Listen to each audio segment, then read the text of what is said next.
Bienvenue pour une plongée dans l'histoire marocaine à la découverte d'une saga familiale absolument hors norme, celle des Glaouas. On va suivre leur ascension fulgurante, depuis des origines plutôt modestes jusqu'au sommet du pouvoir dans le sud du Maroc. Notre exploration, elle s'inspire d'une analyse historique détaillée, qui lève le voile sur cette dynastie si particulière. Alors, la question, c'est comment une famille d'une petite localité de l'Atlas a-t-elle pu concentrer tant de pouvoir, au point d'influencer le destin des sultans et de devenir un acteur incontournable du protectorat français?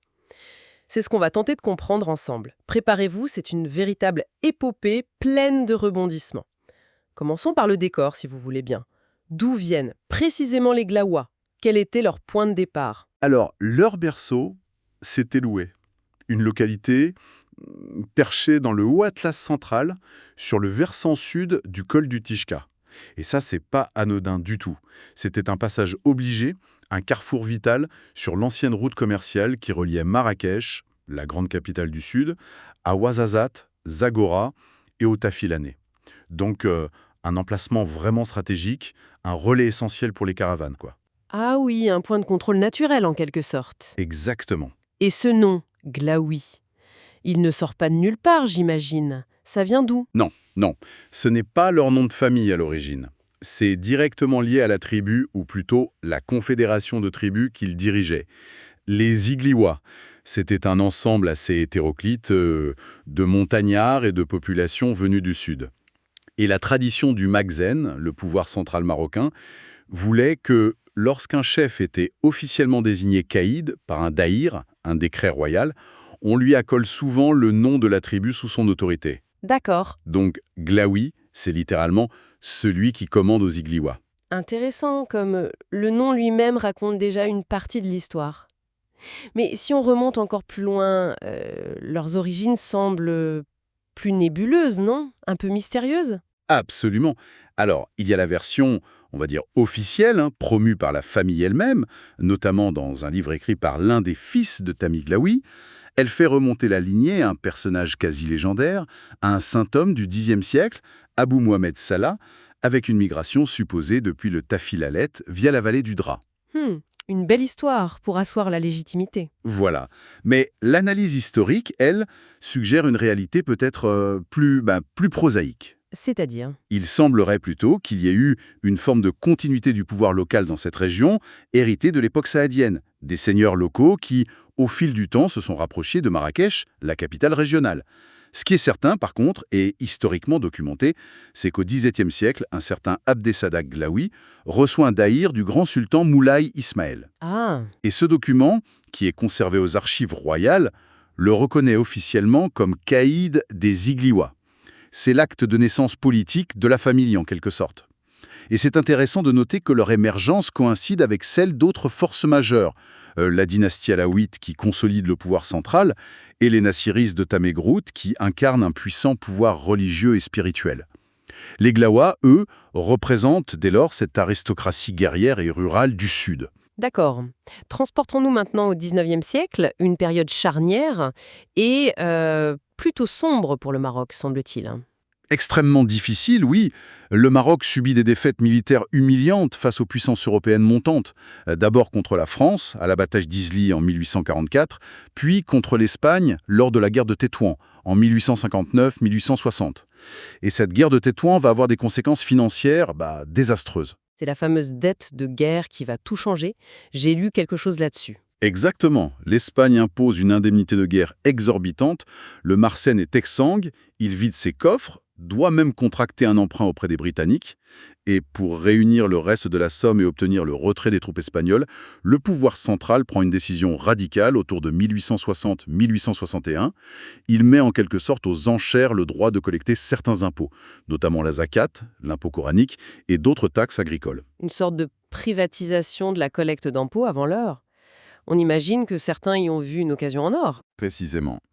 Et c'est là que l'un des ancêtres clés des Glaouas, Mohamed Ben Ahmed, surnommé Ibid, le petit moineau, peut-être pour sa vivacité ou sa petite taille, entre en scène.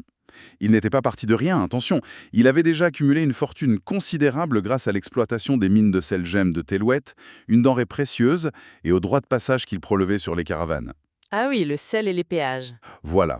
Avec ce capital, il va acheter massivement ses droits de collecte d'impôts sur d'immenses territoires, particulièrement dans la riche vallée du Draa. Et ça, c'est un véritable tournant stratégique. Ces chefs régionaux, les Glaouins en tête mais aussi d'autres dans l'Atlas, vont s'enrichir de manière exponentielle. Ils collectent plus qu'ils ne reversent, en gros. C'est ça. Ils prélèvent bien plus que ce qu'ils ont versé au Makhzen, leur richesse personnelle finit par dépasser celle du sultan lui-même, et la conséquence directe, c'est que le pouvoir central s'affaiblit dramatiquement. Il devient dépendant financièrement de ses puissants seigneurs locaux. Le sultan Moulay Hassan passera d'ailleurs une bonne partie de son règne en arca, ses longues et coûteuses expéditions à travers le pays pour tenter de collecter lui-même les impôts. Et d'affirmer une autorité de plus en plus contestée. Voilà. Donc l'argent achète le pouvoir. Et ce pouvoir régional grandissant leur permet aussi de changer de statut social, de monter à la ville. Tout à fait. Cet enrichissement spectaculaire leur ouvre les portes de Marrakech. Les Glaouas, comme d'autres familles similaires, quittent progressivement leur fief montagnard pour s'installer dans la grande capitale du Sud. Ils y achètent des riads somptueux, des palais et s'intègrent à l'élite urbaine. Ils deviennent des notables influents en ville. Tout en gardant solidement la main sur leur base de pouvoir rural. C'est ça. Une double assise très, très puissante. C'est dans ce contexte d'ascension qu'apparaît Madani Glaoui, une figure qui semble avoir vraiment fait basculer la famille dans une autre dimension. On raconte souvent cette anecdote avec le sultan Moulay Hassan. C'est vrai cette histoire? Oui, oui, c'est un épisode fondateur, rapporté par de nombreuses sources. En plein hiver 1893, lors d'une arca particulièrement difficile dans l'Atlas enneigé, le sultan Moulay Hassan et son armée se retrouvent bloqués par une terrible tempête de neige près de Telluride au col du Tizinan Tichka. Ah, d'accord. Et c'est Madani, alors jeune chef respecté, avec son père, qui organise l'accueil, le ravitaillement et l'hébergement du sultan et de sa cour dans leur casbah de Telluride. C'est une aide, providentielle. Mais le sultan, malade et pressé de rentrer, doit abandonner sur place une partie de son matériel militaire, devenu impossible à transporter. Et parmi ce matériel, il y avait ce fameux canon Krupp allemand, c'est ça? Un cadeau qui va devenir un symbole. Exactement. Ce canon moderne, offert au sultan par l'Allemagne, tombe entre les mains des Glaouas. Et il va devenir bien plus qu'une arme, un symbole de leur puissance émergente. Les poèmes locaux de l'époque racontent que la simple détonation de ce canon suffisait à faire taire toute contestation des tribus voisines. Ils matérialisaient leur nouveau statut, quoi. Impressionnant. D'ailleurs, ce canon existe toujours à Telluride, même s'il est hors d'usage. C'est une pièce de musée à ciel ouvert. Fascinant. Peu après cet épisode, en 1894, Moulay Hassan meurt lors d'une autre expédition. Sa mort est gardée secrète quelques jours par le très influent chambellan Ba Ahmed, qui va manœuvrer pour faire monter sur le trône le très jeune fils du défunt sultan, Moulay Abdelaziz, écartant ainsi ses frères aînés plus expérimentés. Ah, les jeux de pouvoir habituels. Tout à fait. Et Madani Glaoui, qui a gagné l'estime de Ba Ahmed grâce à son aide à Telluride, et qui cumule richesse, puissance militaire et instruction, on le surnommait Fki, le lettré, ce qui n'était pas si courant, va être appelé aux plus hautes fonctions. Il devient un personnage clé du régime sous la régence de Ba Ahmed. Mais cette lune de miel avec le pouvoir central ne dure pas. Après la mort de Ba Ahmed en 1900, les relations se tendent avec le jeune sultan Moulay Abdelaziz. Pourquoi? Qu'est-ce qui se passe? Alors, Madani est chargé d'une mission cruciale, mener une expédition militaire contre un prétendant au trône, Bouamara, qui agitait l'Est marocain. Une campagne difficile, au cours de laquelle il croisera d'ailleurs un certain Lyoté, alors officier français basé à Oran. Tiens donc, déjà. Oui. À son retour, Madani cherche à rendre compte au sultan. Et là, selon une anecdote célèbre, peut-être un peu enjolivée mais révélatrice, il trouve Moulay Abdelaziz davantage passionné par ses collections d'oiseaux exotiques, ses appareils photos flambant neufs et autres gadgets importés d'Europe. Ah non! Au point de donner des cacahuètes à ses perroquets pendant l'audience.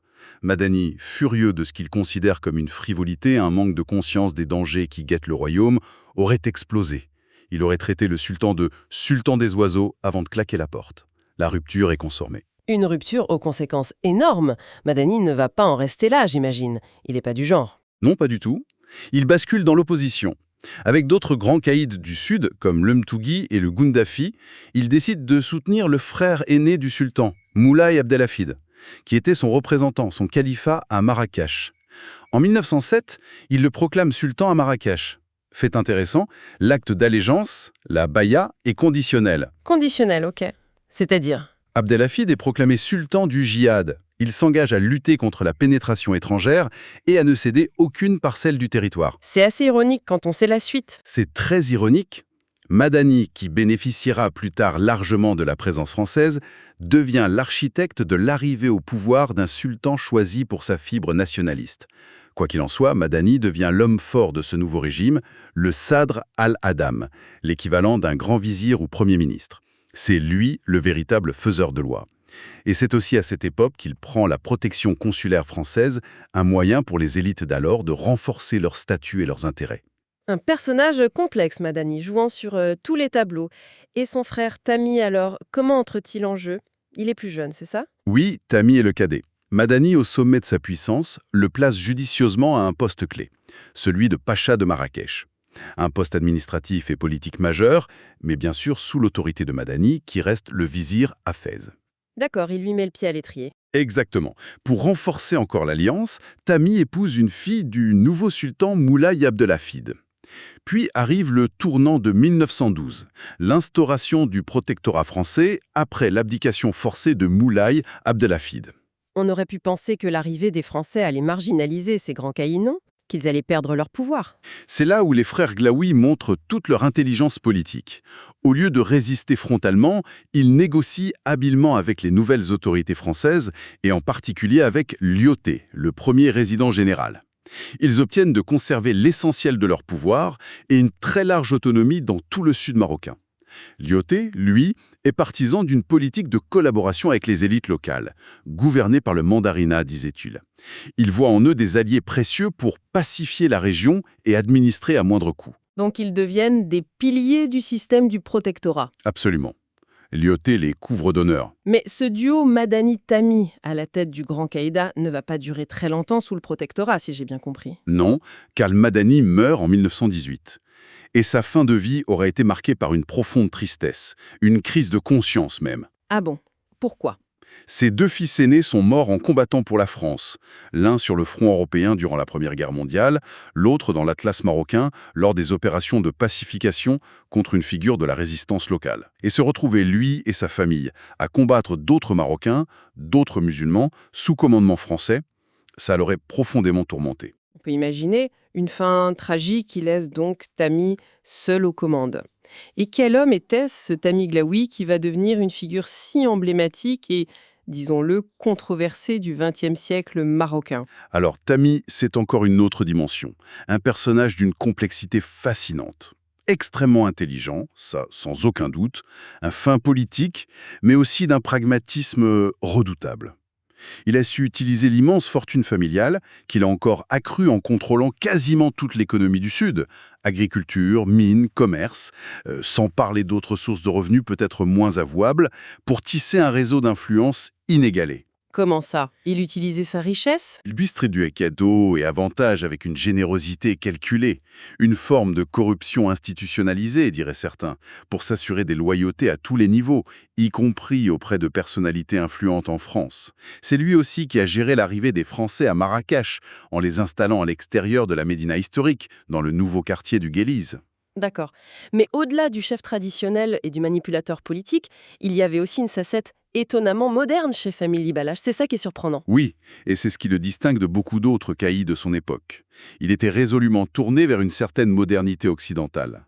Il a envoyé tous ses fils faire leurs études dans les plus prestigieuses écoles françaises, comme Louis le Grand ou Polytechnique. Ah oui, quand même! Dès les années 1920, il fait aménager un parcours de golf à Marrakech, l'un des tout premiers en Afrique.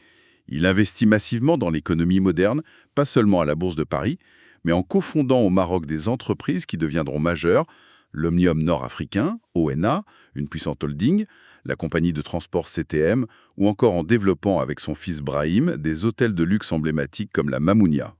Sa fortune était colossale, légendaire. Et il cultivait une image internationale. Ce n'était pas juste un seigneur local enfermé dans son fief. Il recevait les grands de ce monde. Absolument. Marrakech sous Tami Glaoui devient un lieu de passage obligé pour le Gotha international. Winston Churchill y séjournait régulièrement, fasciné par la lumière et l'atmosphère de la ville. Churchill? Carrément? Oui, oui, on raconte que Tammy avait fait ménager une aile entière de la Mamounia pour lui, d'où Churchill aimait peindre l'Atlas.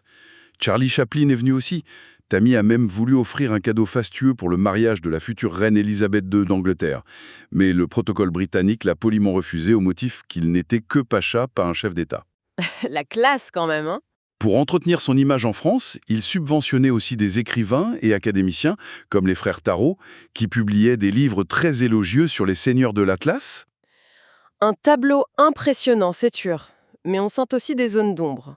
Quelle était la face cachée de ce pouvoir si écrasant? Bah, la personnalité de Tammy était pleine de contrastes. Il pouvait se montrer généreux envers les habitants de Marrakech, par exemple en créant et finançant le club de football local, le Kaukab Athletic Club de Marrakech, KCM, dont les revenus provenaient en partie, dit-on, des jeux d'argent qu'il autorisait. Ah! Mais il était aussi capable d'une extrême brutalité envers les tribus qui osaient contester son autorité. Et il était profondément autoritaire. Dès les années 30 et 40, il n'hésitait pas à faire réprimer violemment, voire à faire bastonner personnellement les jeunes étudiants nationalistes qui commençaient à manifester. Ça nuance le portrait. Ce qui nous amène logiquement à la période cruciale d'après la Seconde Guerre mondiale. Le monde change, les idées d'indépendance progressent partout. Comment Tammy Glaoui, si lié au système colonial, aborde-t-il cette nouvelle ère? C'est là que le bas blesse, justement. Tammy Glaoui semble complètement dépassé par les événements. Il reste arc-bouté sur une vision ancienne du monde. Il s'oppose de manière frontale et virulente au mouvement nationaliste marocain qui gagne en puissance après la publication du Manifeste de l'indépendance en 1944. Il n'y croit pas à l'indépendance. Et il est sincèrement convaincu, semble-t-il, que le protectorat français est encore indispensable au développement du Maroc et qu'une indépendance rapide serait une catastrophe. Il ne mesure absolument pas la force du vent de décolonisation qui souffle sur le monde. Il est comme aveugle à ça. Et ses relations avec le sultan Mohamed V, qui lui incarne de plus en plus les aspirations nationales. Comment ça évolue? Elles vont se détériorer jusqu'au point de non-retour. Tassimi considère Mohamed V, qui soutient ouvertement les nationalistes, on pense au discours de Tanger en 1947, et qui entre en résistance passive en refusant de signer les décrets d'Aïr préparés par l'administration française, la fameuse grève du Sceau. Oui. Il le considère comme un souverain faible, influençable et inapte à diriger. Il y a un fossé générationnel, mais surtout une divergence politique fondamentale sur l'avenir du pays. C'est vraiment ça le cœur du problème. Et l'administration française du protectorat, elle jette de l'huile sur le feu. Elle joue un rôle dans cette confrontation. Françaises, notamment les résidents généraux de l'époque, le maréchal Juin puis le général Guillaume, qui sont sur une ligne très dure et très hostile à Mohamed V, vont clairement encourager et instrumentaliser Tammy Glaoui. Ils le poussent à entrer en opposition ouverte avec son souverain. Il l'utilise, en fait. Complètement. Tammy mobilise alors les caïds qui lui sont restés fidèles, organise des pétitions demandant la déposition du sultan. Tout cela mène à l'acte irréparable d'août 1953. La déposition et l'exil forcé de Mohamed V et de sa famille. L'exil. D'abord en Corse, puis à Madagascar. Exactement. Et Tammy Glaoui participe activement à l'installation d'un remplaçant sur le trône. Il met quelqu'un à la place. Oui, il est au cœur du dispositif, qui place sur le trône un lointain cousin de la famille royale, Mohamed Ben Arafa. Un homme âgé, sans véritable légitimité ni expérience politique, choisi justement pour sa docilité supposée. Il sera totalement sous la coupe des Français et de Tammy Glaoui. Un pari incroyablement risqué quand on y pense, qui va se révéler désastreux pour lui au final. Totalement contre-productif. Au lieu d'affaiblir la cause nationaliste, l'exil du sultan légitime va avoir l'effet inverse. Il va le sacraliser aux yeux de l'immense majorité des Marocains. Mohamed V devient le symbole de la résistance à l'occupant et à ses alliés. Tammy Glaoui, lui, est désormais perçu comme celui qui a trahi, qui a touché au sacré en s'attaquant au sultan. Et qui s'est mis du mauvais côté de l'histoire. Exactement. La fin de partie approche alors rapidement pour lui, j'imagine. Le retournement de situation. Oui, c'est la résistance populaire qui s'intensifie au Maroc, manifestations, émeutes, début de la lutte armée, et à la pression internationale, la France est obligée de changer de stratégie et de négocier. Le retour triomphal de Mohamed V d'exil en novembre 1955, acclamé par des foules immenses, scelle le sort de Tammy. C'est la fin. L'indépendance est proclamée quelques mois plus tard, en mars 1956.